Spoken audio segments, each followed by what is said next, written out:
Paz do Senhor, irmãos. Essa igreja esteve bastante tempo orando e contribuindo conosco, e eu agradeço muito ao pastor Jetro por essa oportunidade que nós estamos tendo.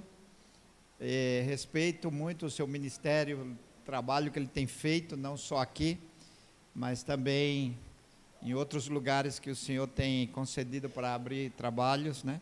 Um pastor, muitas vezes, você não sabe como ele falou, o pastor muitas vezes está aqui e tal, mas está levando tanto os seus problemas, como também os problemas dos demais, né? Os psicólogos, eles, quando entram na universidade, ele precisa de outro psicólogo, porque vão encher a cabeça dele e ele precisa descarregar com alguém, né?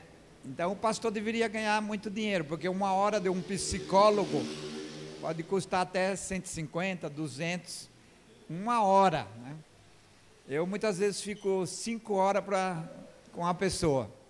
Outro dia a gente foi aconselhar um casal, eu fiquei das 8 à meia-noite. Parece que resolveu, né? Eu acho.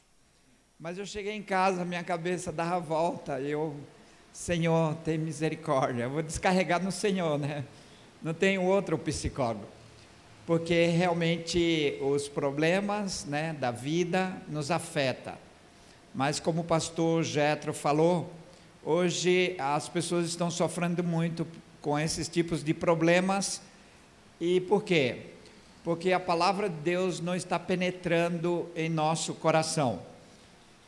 Muitos pastores estão sofrendo. Não quer dizer que nós não temos pressão, né?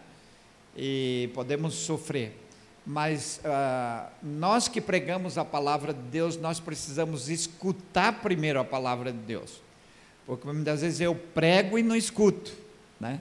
Então eu sou o primeiro a ser impactado com essa palavra que nos cura, que nos restaura. Na minha igreja ali na Espanha, hoje eu já não estou tão pastoreando, mas temos 6, 7 pessoas que vieram, que estavam com depressão, com psiquiatra e com psicólogo, e eles vieram lá. Eu falei: o que você precisa é escutar a palavra de Deus, e Deus vai curar o seu coração. Hebreus disse que a palavra de Deus tem poder para penetrar até a divisão da alma e do espírito, e tem poder para curar a nossa alma. Então o psicólogo, não tiro a sua função e o seu trabalho, mas o psicólogo, ele não vai poder te confrontar e dizer: você está em pecado. A ansiedade é um pecado, é a falta de segurança e confiança em Deus.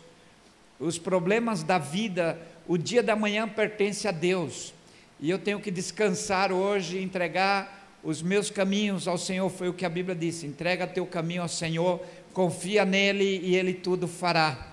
Então a ansiedade é falta de confiança em Deus. Então eu tenho que ler a Bíblia, eu tenho que orar, eu tenho que jejuar para que o meu coração descanse na palavra de Deus. A igreja primitiva foi preparada. Nós estamos aqui muito tranquilos, nós não temos perseguição, né? Nós não temos ninguém nos oprimindo, enfim. Imagine você que agora, em muitos lugares, como na Índia, como na Coreia, como na China, né? Eu tenho minha nora, que meu filho acabou de casar com a chinesa. Ela foi 2 vezes presa só porque estava reunido em um lugar. Não se pode. Imagine se a gente se reunisse hoje aqui e não vamos terminar o culto, a polícia vai chegar aqui e levar todo mundo para a igreja. Quantos estariam aqui hoje, né? Mas esses irmãos, eles têm Jesus como algo muito precioso na sua vida, que está acima de qualquer coisa que a gente possa buscar nesta vida. Qual é o mais precioso, o mais belo, né? O professor da universidade disse que belo é algo profundo que não existe neste mundo. A palavra belo, para descrever o belo, é algo extraordinário. E o que é Jesus para mim? É esse tesouro extraordinário que não existe nessa terra. Ele é tão belo, tão precioso, que ele está por cima de qualquer coisa que pode existir, né? E o nosso objetivo é estar desafiando, né? Nós estamos desafiando para o campo missionário. E são os campos pouco ou não alcançados, né? Estamos indo aos países, porque entendemos que 5% dos missionários estão no campo que que não tem obreiros, que não tem o evangelho, perdão. Existe uma boa porcentagem que já escutaram o evangelho. Aí nós temos de 15% a 20% de missionários. E nós temos 70% dos missionários aonde já tem o evangelho. O Brasil não precisa de missionário. O Brasil precisa enviar missionários. E se tem algumas cidades que ainda não tem ou tem pouco, a própria igreja pode alcançar, porque não está tão distante, né? O Brasil tem hoje suficiente pessoas, obreiros, discípulos, para alcançar o Brasil e para alcançar outras nações. Estamos trabalhando em países com menos de 5% de evangélico, né? Como disse Lausanne, numa cidade de 20 mil, nós precisamos plantar uma igreja, pelo menos. Espanha tem 7 mil cidades sem nenhuma igreja evangélica. A Polônia, onde também estamos trabalhando, tem 0,2% de evangélico, né? E tem mais de 700 cidades de 30 mil pessoas sem nenhuma igreja evangélica. Então nós trabalhamos, nosso foco, e são cidades que muitas vezes é difícil de trabalhar, devido ao clima, a cultura, o idioma e também o sustento do obreiro para estas nações. Mas nós entendemos que Deus nos deu a grande comissão. A grande comissão foi dada para nós, para todos, né? Nós. Eu estou já há 38 anos no campo de missões. Comecei muito novo, né? Também jovem. Como eu falei hoje lá no curso. O irmão tinha 80 e poucos anos, falou: Deus tem uma chamada para mim. Eu falei: para o cemitério. Entendeu? Porque, irmão, uma pessoa que chega a 80 anos, né, você pode até ter um vigor, mas depende da bactéria, ela te mata. Seu corpo não resiste. Nós estamos aqui, estamos acostumados com as bactérias, né? O irmão Antônio, ele foi lá no Senegal, assim que ele chegou lá, ele contraiu uma bactéria lá, ele ficou ruim. O irmão Antônio que está conosco, ele não tem 80 anos, mas ele ficou ruim. Aí ele falou: ô pastor, eu estou mal. Eu falei: você vai morrer, varão. Você vai morrer, porque não vai ter resistência, entende? Então não adianta, nós não somos, eu já estou na idade, eu tenho 65 anos, né? Estou acostumado em muitos campos, mas eu fui na Guatemala e comi não sei o que lá, na mesma hora eu já estava no hospital, me deu uma coisa na barriga lá, acabei de pregar, caí ali na porta ali, entende? Porque as bactérias de lá não adaptou meu corpo, e também não aceita, entende? Então não adianta você se iludir, né? Ser espiritualista, não, que tal? Quando você está com o seu pulmão novo, coração novo, fígado novo, está na hora de ir para o campo missionário, entende? Porque você come lá, não tem problema, você enfrenta as crises, o idioma também, você tem que estudar idiomas, né? Então você está com a cabeça fresca, então você já está no final da vida, já não tem o vigor, já acabou, já não tem mais aquela ânimo. Você quer ir para o campo missionário? Então, irmãos, estou falando da realidade, para que vocês saibam o que é o campo missionário. Você pode fazer muito por missões, sim, aqui, e pode apoiar a obra missionária, porque missões se faz indo, contribuindo e orando. Esses três, né? São as três maneiras de fazer missões. Então nós estamos envolvidos na obra missionária, trabalhamos em 4 países já. O primeiro campo que eu trabalhei foi o Peru, né? Depois fomos para o norte da África, depois o Senegal, onde trabalhamos 10 anos no Senegal, e depois fomos... Se puder colocar mais próximo, a tal da Aparecida, eu acho que vocês falam a tal da Aparecida, se puder colocar o microfone mais perto da boca. Ah, tá bom. Tá tendo festa aí da Aparecida. É por isso que ela está aparecendo aí. Então,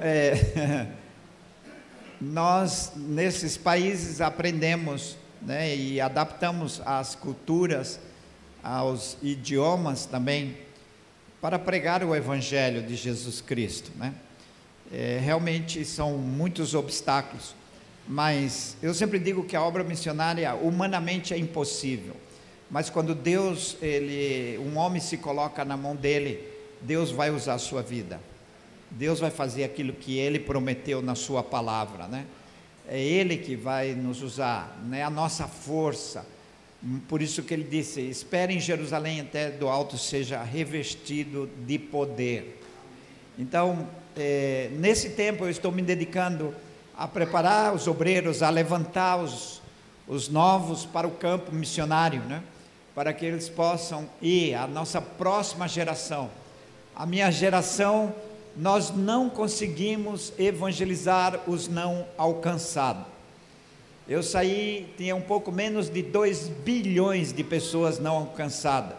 Hoje nós estamos chegando aos 3 bilhões de pessoas não alcançadas. O Brasil tem um celeiro muito grande. Poderíamos enviar muitos missionários a estes campos, para que as pessoas pudessem escutar o Evangelho. A nossa história de missões começa no ano 600 e pouco, quando mais ou menos um pouco mais de 10 missionários protestantes chegaram aqui e mataram todos esses missionários. Ou seja, hoje o fruto que nós temos aqui foi de homens que derramaram o seu sangue por nós. Nós estamos colhendo o fruto deles, mas eles pagaram um preço muito alto para que nós tivéssemos o Evangelho. Não pense vocês que era tão fácil pregar o Evangelho. É só você escutar os antigos, quantos sofreram para pregar a perseguição, mesmo Daniel Berg e Gunnar Wingre. Gunnar Wingre morreu seu filho e ele não pôde enterrar em Maceió. Ele teve que pegar sua filha e enterrar em outro lugar. Então existe um preço. Aqueles que querem realmente se dedicar, existe o preço para seguir a Cristo. Jesus deixou bem claro isso: quem quiser ser meu discípulo, negue a si mesmo. Não tem outra maneira de seguir a Jesus, é seguir os passos dele. Aquele que quiser vir após mim, ou seja, ele vai na frente, nós vamos atrás dele. E o modelo foi o que ele deixou para nós, o modelo da sua vida, o modelo dos apóstolos também, que deram para nós o modelo, e temos que seguir, senão não poderemos alcançar o mundo. Jesus não deixou o plano B, só o plano A, é eu e você, é a igreja do Senhor, e temos que nos dispor, temos que dizer: eis-me aqui, Senhor. Alguém está esperando um anjo que desça do céu e coloque asa em você, para você ir. Não vai ter isso, vai ter a palavra de Deus dizendo para você o que nós temos que fazer. Eu fiz algumas interpretações da grande comissão.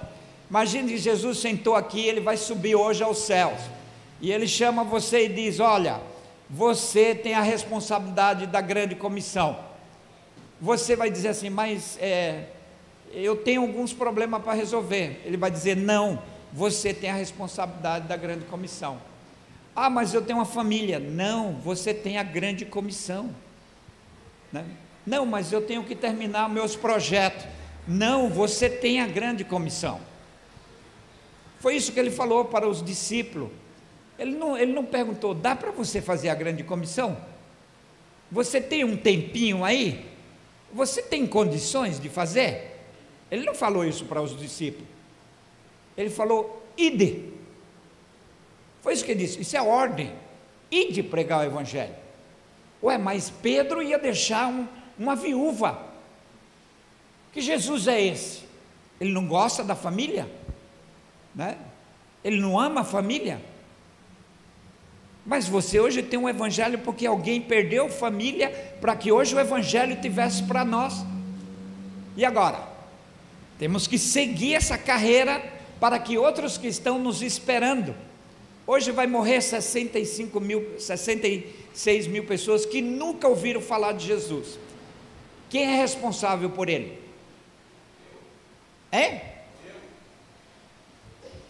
Só vi 2 respondendo. Hoje vai morrer 66 mil pessoas que não escutaram o Evangelho. Onde está a responsabilidade de pregar? Quem é? Você viu? O nossa é muito bom, irmãos. Sabe por que o nosso é muito bom? O pastor diz: vamos pintar a igreja. Só vem um grupinho. Quem pintou? Nós. Entendeu? Vai ter evangelismo amanhã. Vem só um grupinho. Quem evangelizou? Nós. Entendeu? Temos que contribuir para comprar e pagar as coisas. Só um grupinho. Quem contribuiu? Nós. Aí a gente fica muito bem na igreja. Entende? Agora vamos mudar o pronome. Quem é responsável pela grande comissão? Agora pesou, hein? Se vira com Deus agora. Entendeu? Se você fizer assim, você vai fazer algo. Mas se você esconder atrás do nós, você falar: o pastor faz. A família do pastor faz, né? Por isso que o pastor falou que eu vou bater, né? Vou bater e o Senhor, depois o pastor Jetro passa o óleo. Mas, irmãos, são realidades que a igreja tem que viver. A igreja, ela tem uma realidade na história. Sabe qual que é? Ela esfria, põe Jesus para fora da igreja e se termina o evangelho. É só você ir na Europa agora. A Europa era o primeiro continente cristão, hoje é o terceiro. Igrejas estão fechadas.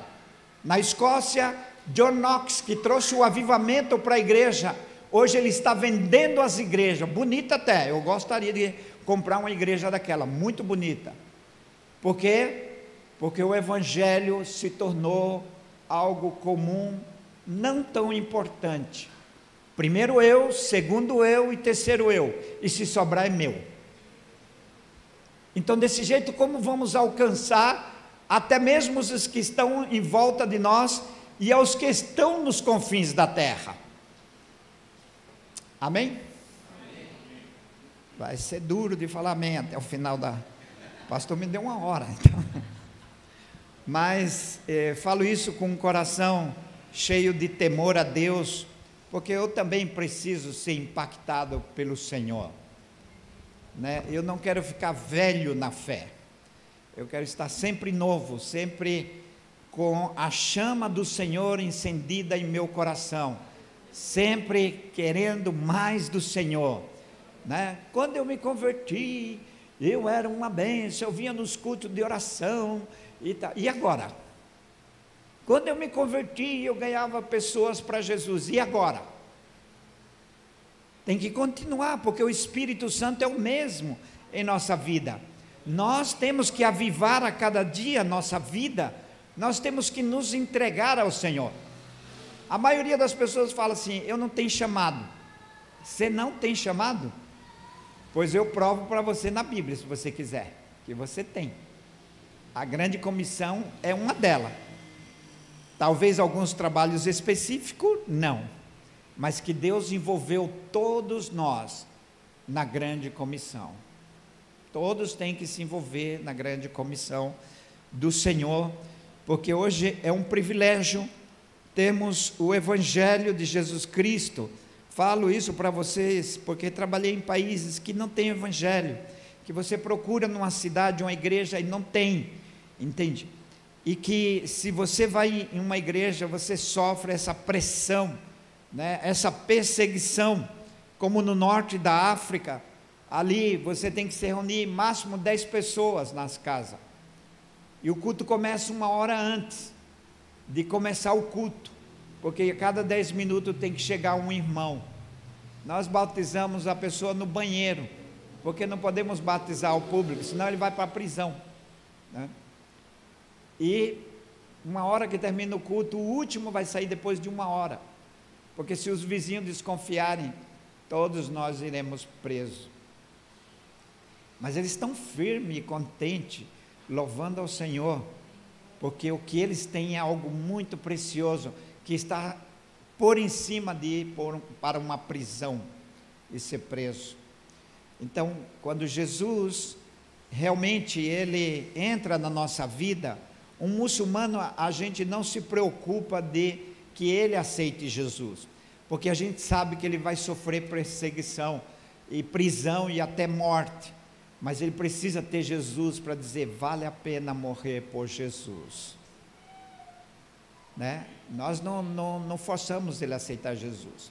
Eu tive um discípulo que ele veio estudar a Bíblia comigo, e ele teve uma visão no céu, com letras de ouro, que aparecia Islã, e o seu amigo trouxe ele para ver se eu conseguia dar a interpretação desse sonho dele.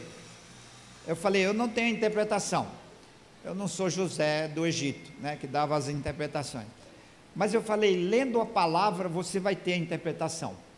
Aí tudo bem, comecei a estudar a Bíblia com esse muçulmano, e um dia ele falou assim, pastor, eu já tenho a interpretação. Eu gelei os pés. Eu falei, o que será que esse camarada interpretou? Islã quer dizer submisso.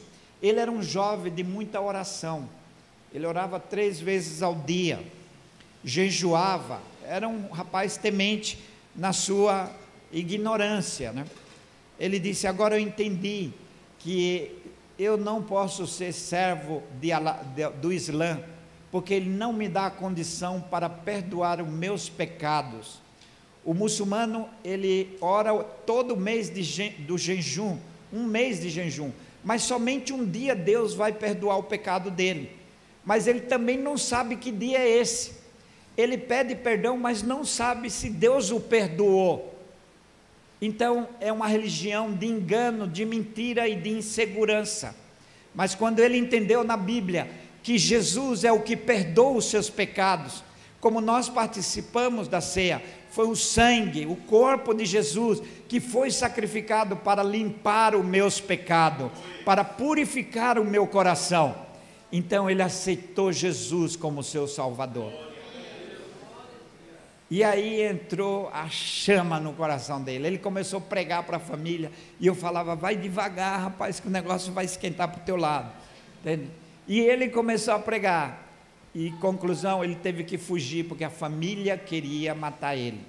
Ele é tido como um filho maldito, a mãe dele é maldita, porque ele está crendo na religião que tem 3 deuses, Pai, Filho e Maria. Eles falam que nós adoramos 3 deuses, e com isso, a mãe também é culpada dessa maldição, e ele teve que fugir, para que as famílias não matassem ele.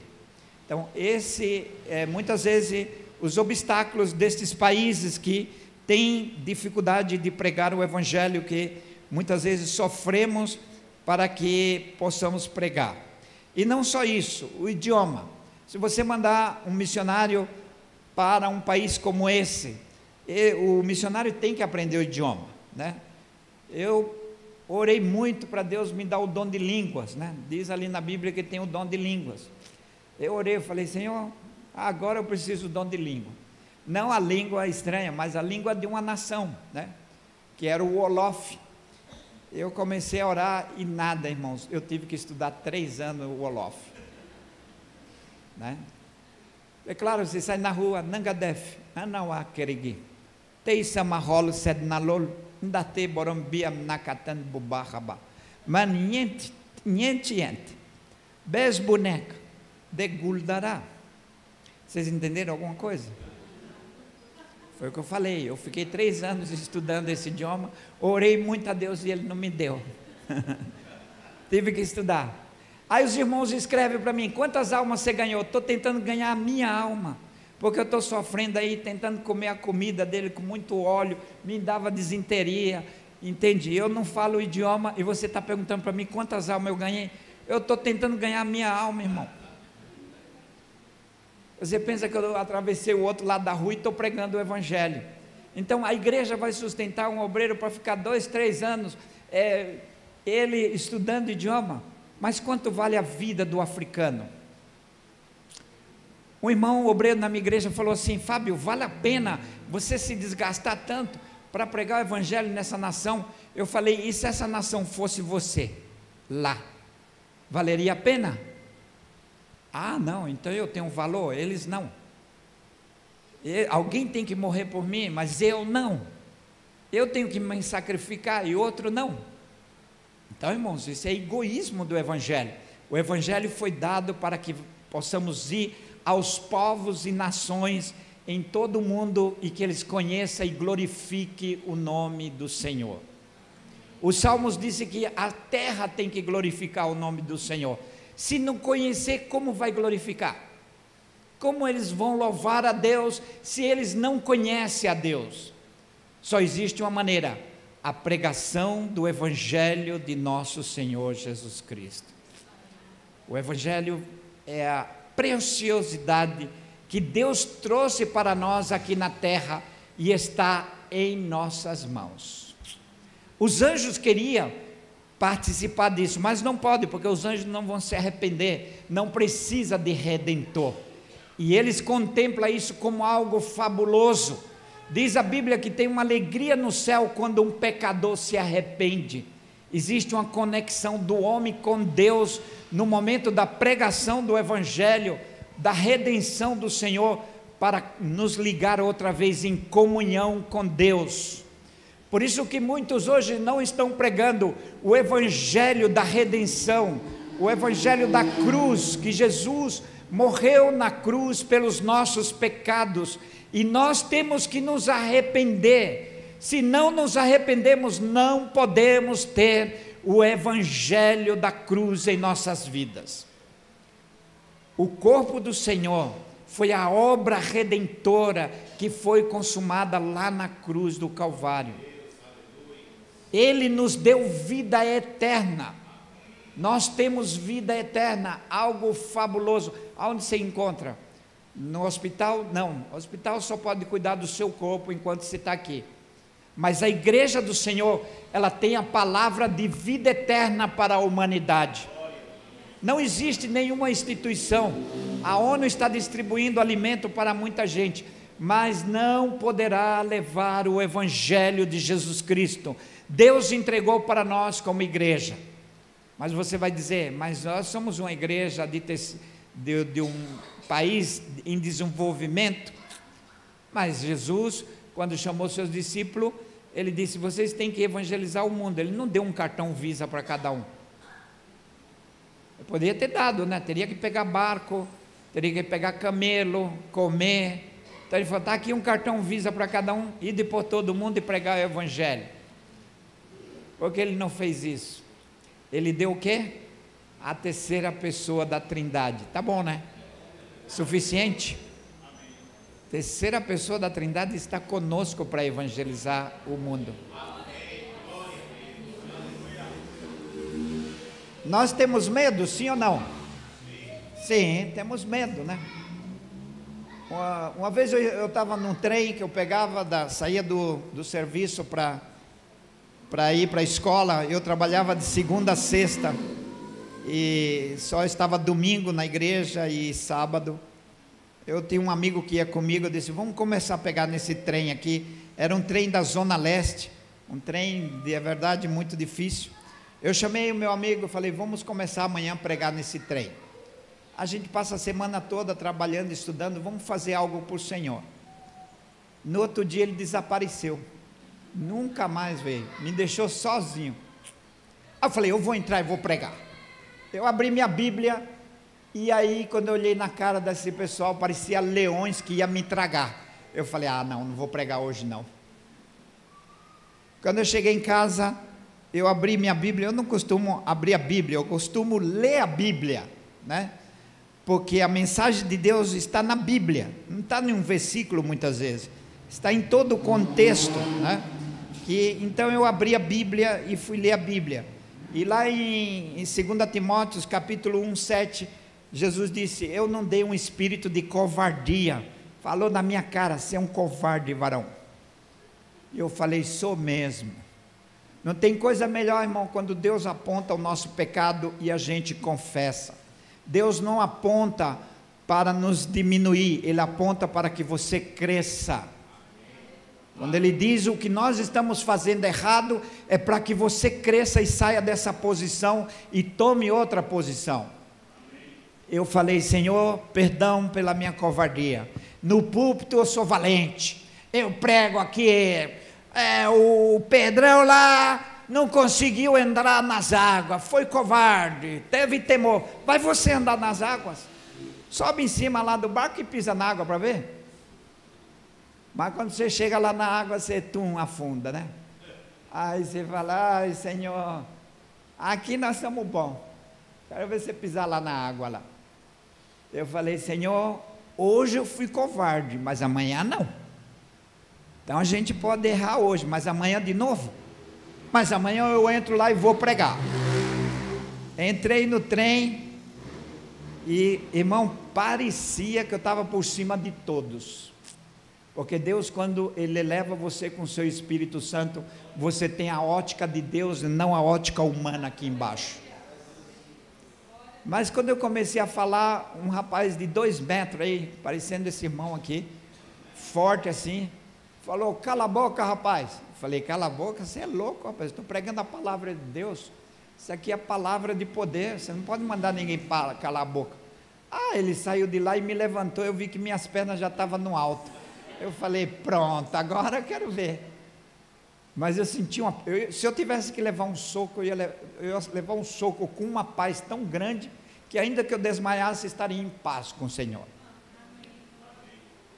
Mas acontece que tinha um pequenininho lá como eu, falou: não vai bater nele não. Eu falei: pronto, vai apanhar os dois agora. Mas eu não sei que autoridade tinha aquele rapaz, que ele falou assim: não bate nele que eu quero escutar ele. Não sei se foi um anjo que veio do céu e sentou ali, ou não sei. Aí eu pensei comigo: meu Deus, obrigado, porque vamos dividir as pancadas aqui, né? Um murro para ele e outro para mim, né? Mas o camarada não me bateu, ele me soltou. Eu falei: não tenho nada com você, não interessa, eu quero escutar ele. Então, irmãos, Deus está conosco. Quando eu entrei na primeira favela, peguei um monte de folheto, entrei, fui dar o folheto para um rapaz, ele rasgou e jogou na minha cara. Eu falei: ixi, já comecei mal, Senhor. Falei: acho que nem vou penetrar mais nessa favela. Quando eu vejo um mudinho, falou para mim, me pediu um folheto. Eu dei o folheto, ele pegou na minha mão e levou no camarada lá. Eu falei: pronto, estou morto. Aí ele pegou o folheto, deu para o rapaz e falou: rasga de novo, vai, rasga e joga na cara dele. Ele abriu a camisa assim, 2 pistolas. Eu falei: ai, Jesus, estou chegando aí, daqui a pouco eu chego por aí. Ele foi o homem que usou para me entrar dentro da favela e ninguém mexer comigo. Vai mexer com o mudinho, ele metia bala sem dó. Então, irmãos, quando você é usado pelo Espírito Santo, não se preocupe que Ele fará a obra. Mas você tem que dar o passo, você tem que pisar na água, né? Se você não pisar na água, você não vai ver a ação de Deus na sua vida. O milagre somente acontece quando você tem Deus na sua vida, quando você toma o passo de levar o Evangelho. Muitos crentes estão vendo anjo dentro da igreja. Para quê? O anjo tem que estar lá fora para nos socorrer. A não ser que vai cair o teto da igreja, alguma coisa, a gente precisa do anjo para nos proteger. Mas ele está lá fora para nos socorrer.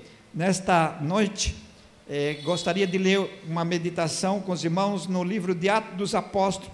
A igreja de Antioquia, que havia profeta e mestres, Barnabé, Simão, conhecido por seu segundo nome, Níger, Lúcio de Cirene, Manaém, que era irmão de criação de Herodes, o governador, e Saulo.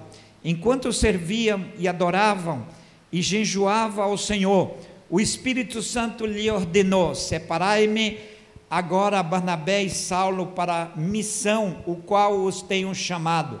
E diante disso, depois de jejuar e orarem, eles depois de jejuaram e oraram, lhe impuseram as mãos e os enviaram, né? Os versículos seguintes vai mostrar as viagens de Paulo. O capítulo 13 começa as missões transculturais, né? Onde Paulo, Barnabé e toda a sua equipe vai realizar a obra transcultural. Aqui está o modelo da obra transcultural, os obstáculos, os problemas que Paulo enfrentou, né, para pregar o evangelho até a sua morte, ser mártires, né, por causa do evangelho de Jesus Cristo. Mas nós temos a igreja de Antioquia, que é considerada a igreja missionária, porque daqui a gente vê indo uma igreja fazendo o trabalho transcultural, além das fronteiras, né, aonde eles estavam. Mas também era uma igreja que foi formada de pessoas que estavam fugindo, perseguidos, né? Uma igreja de perseguidos, de irmãos que entendia a problemática do evangelho, que sofria por causa do evangelho, e foi por isso que, quem sabe, eles pensaram nos povos, apoiaram a Paulo e a Barnabé, né? Eu estava na minha igreja há 8 anos, eu nunca escutei Deus falar e chamar alguém para o campo transcultural. Eu estava terminando o seminário e falava: Senhor, não acontece isso mais nas nossas igrejas, oramos tanto ao Senhor. Eu acho que o problema é como oramos ao Senhor, né? Oramos pelas nações, como oramos? Ó Senhor, pastor Fábio está na África, graças a Deus que eu não estou lá, Senhor, né? O Senhor não me chamou. É assim que você ora? Não. Então eu acho que deve ser a maneira. Eu orava assim, eu falava: Senhor, toca no coração do Joãozinho para eu as missões, a Maria, Senhor, toca nesse coração duro. E o meu? Nada, né? A gente tem a mania de achar que todo mundo tem um coração duro. E o meu? Quando eu orei e disse, não vi nem Joãozinho, nem Maria, nem José ir para o campo missionário, eu falei: ó Senhor, eu acho que o coração duro é o meu.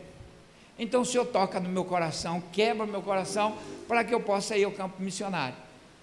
Oração respondida. Você viu como é que é? Então Deus primeiro quer usar a sua vida. É você que Deus quer. É você que Deus quer usar. Se você entregar a sua vida para Ele, Deus pode fazer algo tremendo, revolucionar. Mas eu sou o pequeno da igreja, não interessa. Deus vai preparar você e vai realmente fazer da sua vida. Era uma igreja que tinha várias nacionalidades, né? Imagina, na minha igreja tem 10 nacionalidades. Então era uma igreja realmente transcultural. Era, sei lá como é que era o culto dessa igreja, né? A África não tem hora para começar, mas também não tem hora para terminar. Os irmãos começam a dançar e tal, e vai embora, né? Então, uma igreja transcultural, como é que é? Né? É uma igreja diferente, era uma igreja de vários níveis de pessoas, mas era uma igreja que tinha obreiros, né? Tinha obreiros do Senhor, Barnabé, Simeão, conhecido por seu segundo nome Níger, né? Lúcio de Cirene, Manaém. Tem um grupo excelente de obreiros essa igreja, que é de grande importância ter os obreiros na igreja. Quem é os obreiros? Os melhores crentes da igreja. É aquele que está disposto, faça chuva, faça sol, ele está aqui. Se o pastor tem que morrer, eles vão entrar na frente também. Amém? Amém. É assim. Que difícil esse amém para alguns, né? Amém, irmãos? Amém. Ah, então o pastor não vai morrer só, não. Tem bastante gente. Amém. Então é isso, estão dispostos a pagar o preço. Então, se você não está disposto a pagar o preço, você tem que aceitar Jesus, para que Ele transforme você, e o Espírito Santo te dará esse poder para você estar disposto.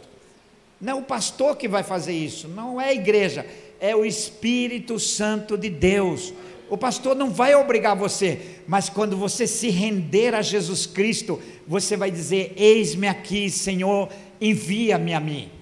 Porque isso será movido pelo Espírito do Senhor. Amém? Amém. Glória a Deus. Essa é a igreja missionária. Que eu vou na outra igreja, amém, irmão?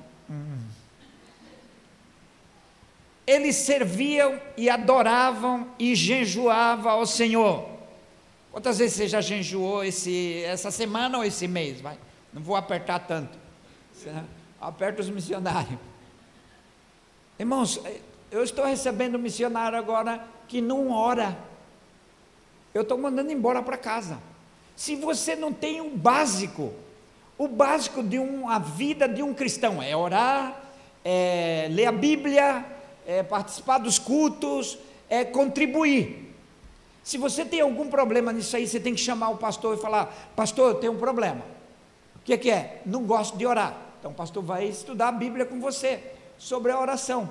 Não vá para o campo missionário. O que é que você vai fazer no campo missionário se você não ora? Entende? Fica aqui. Você ainda precisa ser formado, porque sem oração você não vai a lugar nenhum. Nós precisamos do poder da oração. A oração tem um poder. Quando você ora, você se enche de Deus. Você abre o seu coração para Deus. Você confessa os seus pecados ao Senhor. Você ora pelo seu irmão. Você ora pelo seu vizinho. Você ora pelo seu pastor. Deus começa a trazer palavra para você orar, porque o Espírito Santo é que nos move para orar. 10 minutos de oração, você nem orou pela família, não dá tempo, principalmente se sua família é grande. Pois você tem que orar pelos irmãos. Olha a carinha de cada irmão, você tem que orar por cada um dele. Você é responsável pela oração. Se ele não está vindo no culto, quem é responsável por ele? Ah, não quer falar, né? Viu como é que é? Eu já ensinei. Se ele não vem no culto, quem é responsável por ele? Ah, tá bom, então amanhã todos que não veio, vocês vão buscar ele, entendeu? Vai visitar ele, tomar um café com ele e dizer: irmão, nós amamos você, você tem uma igreja que ama você. Tem muitos crentes hoje andando por aí: ah, não preciso de igreja. Esse é um monstro, porque você já viu alguma perna andando sozinho por aí? Uma perna andando sozinha por aí é um monstro. Não, a perna precisa do outro, a perna do braço e tal. É o corpo de Cristo, nós somos o corpo de Cristo. Precisamos estar em unidade para comunhão. O partir do pão, ninguém poderia faltar na Santa Ceia, porque é uma comunhão com Cristo, com o corpo do Senhor. O que eu recebi do Senhor eu dou, que na noite que Jesus foi traído, tomou o pão. Ele está no momento de comunhão. E para isso precisamos partir o pão. Por isso que há entre vós muitos fracos e doentes, não tem força espiritual, porque não está honrando o corpo do Senhor. Nós precisamos nos alimentar um ao outro, cada um tem um dom, o outro canta, o outro ora, o outro exorta, e isso edifica o corpo do Senhor Jesus. A igreja orava, jejuava, não vai valer de nada. Você tem que receber a nota de Jesus, não de mim, de servir ao Senhor. O que eu estou fazendo para o Senhor? Quantas almas eu ganhei esse ano para Jesus? Se cada um que está aqui ganhar uma alma para Jesus até 2026, você vai deixar um problemão para o pastor Jetro. Ele vai ter que buscar outro lugar, não sei o que é que ele vai fazer. Põe problema desse jeito para o pastor, e não outros tipos de problema. Começa a buscar, cada um, uma alma por ano. É difícil? Não. Você pode pegar seus vizinhos, orar por ele e dizer: Senhor, deles aqui eu quero um. Deus vai te entregar. Amém? Amém. Mas você tem que estar orando, você tem que estar jejuando, você tem que estar realmente batalhando. A vida é curta, e nós vamos chegar no céu e vamos cantar o hino da harpa. Posso, tendo as mãos vazias, com o Senhor me encontrar, quantas almas eu poderia ao Senhor apresentar. Quantas almas você gostaria de ganhar para Jesus? Fale para Deus e Deus te dará. Amém? Você sabia que essas pessoas que estão perto de você, seja na sua escola, no trabalho, ou seja onde você anda, Deus quer entregar ela para vocês, quer que você pregue o Evangelho para elas. O pastor não pode estar lá, mas você pode, e você tem que se comprometer com ela. Adorar é tudo o que nós fazemos, é o nosso trabalho, é a nossa família, o que nós fazemos para o Senhor. Na igreja não vai ter trabalho para todo mundo, né? Temos o grupo, temos o coral, temos as crianças, mas lá fora é o lugar de trabalhar. Existe muito trabalho na seara do Senhor, e orando e jejuando ao Senhor. O Senhor é o dono da terra, criador dos céus e da terra. A terra era sem forma e vazia, havia um caos. O Senhor criou a terra, colocou tudo na medida. O oxigênio que nós respiramos tem uma medida. Se Deus colocasse acima, a gente morreria com muito ar no pulmão. Se baixar, nós morreríamos sem ar no pulmão. Meu neto nasceu agora com problema com as veias trocadas. Se não fizesse a cirurgia, ele iria morrer, porque as veias estão trocadas.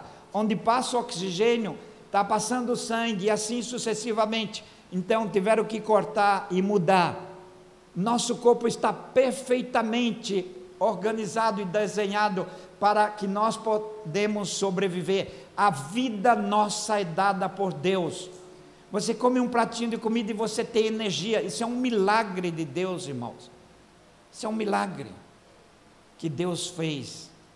Todos os dias estamos vendo milagres. Será que nós não podemos ver? Como adoramos a Deus, sempre dando graças ao Senhor. Em tudo dá graça.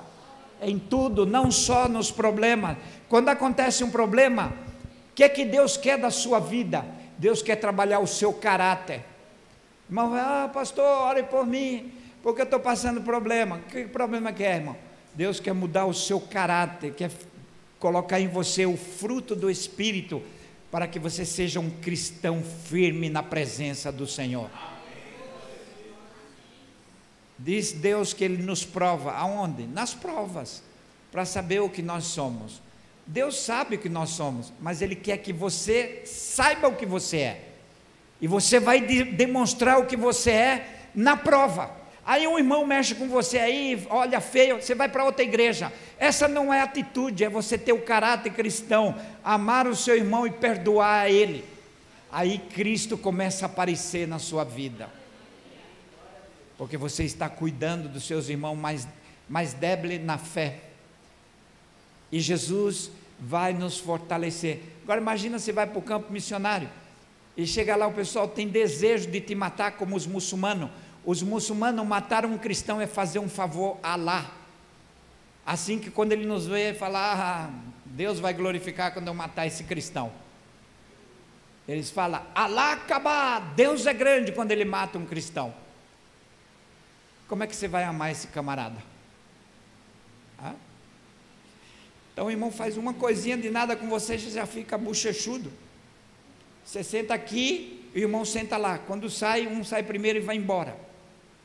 E a comunhão do Espírito Santo?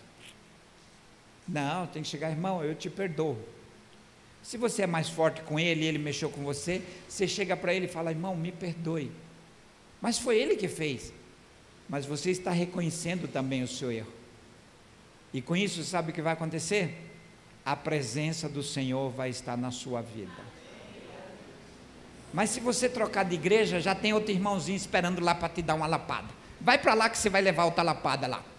Aí quando você chega lá, toma a lapada. Essa igreja também não tem. Vai para outra, pá, outra lapada. Daqui a pouco você vai para o mundo, porque não tem mais igreja. Você já visitou todas as igrejas aqui? E Deus está ensinando, você tem que ter caráter cristão. Entende? Se nós temos que amar uns aos outros, imagina amar o nosso inimigo. Você tem algum inimigo?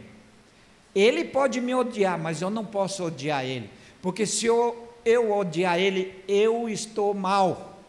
Por isso a Bíblia diz, se pagar o mal com... Por que será? Porque se você pagar com mal, você está mal, você é maligno. Mas se você fizer o mal, você vai na loja e compra um iPhone e diz, irmão, aquele tapa valeu a pena, eu comprei um iPhone para você. Ele vai falar, esse é crente. Mas ele dá um tapa, você dá dois, você entrou no mesmo nível dele. Talvez até mais, porque ele só deu um e você deu 2. Mas se você comprar o presente para ele, ele não vai dormir à noite. Amém? Ele vai dizer: que irmão abençoado, esse é filho de Deus. O mundo precisa desse impacto, irmão. Sabe, o mundo precisa ser impactado com a nossa vida, com as nossas atitudes, né? Nós cantamos aqui. Deus precisa impactar a minha vida para uma mudança cristã, para viver o Evangelho de Jesus Cristo. Jesus preparou a sua igreja, os seus discípulos, para todos morrerem.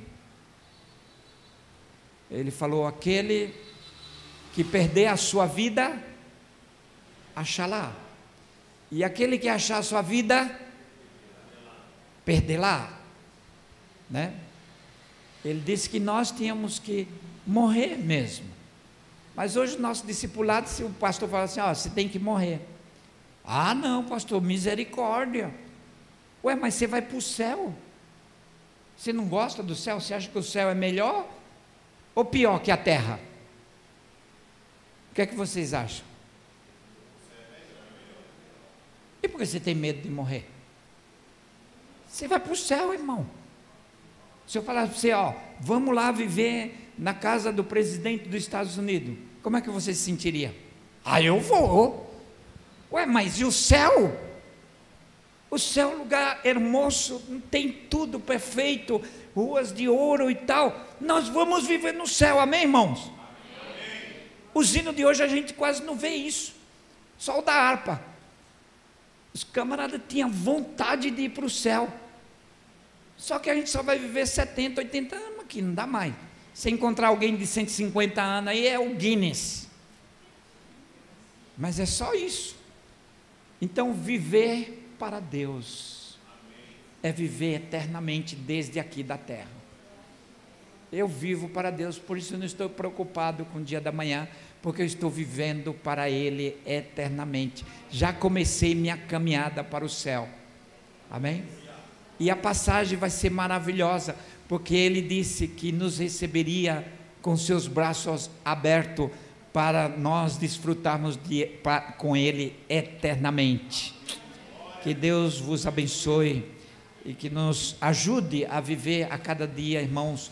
A nossa geração a cada dia está vindo mais problemas, mais dificuldade, mas a igreja do Senhor é santa, a palavra do Senhor é santa, e o Espírito do Senhor é santo e está sobre a sua igreja para impactar esse mundo. Em nome de Jesus temos que avançar com uma vida de santidade ao Senhor, para que o mundo veja Cristo em nós.